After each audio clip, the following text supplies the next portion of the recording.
So in Woman Who Runneth the Wolves, in chapter 3, there's a story called The Doll in Her Pocket, Vasilisa the Wise.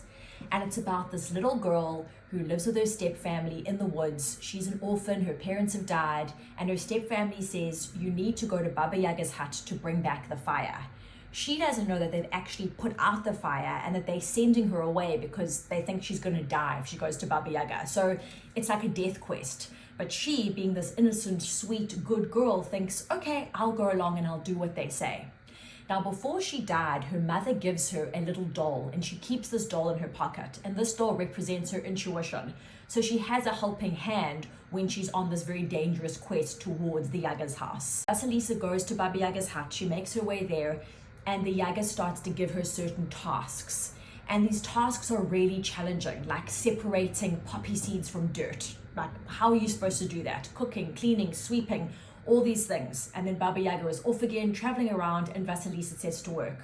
Because she's such an innocent, she doesn't even know she's in danger, so she's not afraid, and she just starts to diligently do the tasks at hand. When she gets tired, she goes to sleep, and her little doll says to her, just rest, I'll take care of it. And her doll goes and finishes her tasks for her at night. So by the time the Baba Yaga gets back, the tasks are all complete and she doesn't get killed. Vasilisa's completed all her tasks and she starts to ask the Baba questions. She wanted to know who the men were riding on horses when she was coming to her house, the white, the red, and the black one.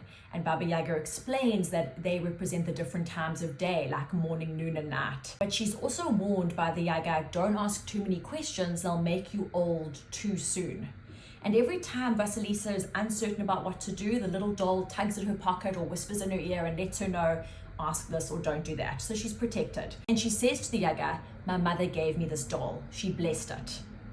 At this, the Yaga is absolutely repulsed. Like, a blessed child, get out of my house. So she tells Vasilisa to leave and she gives her the fire that she came there for.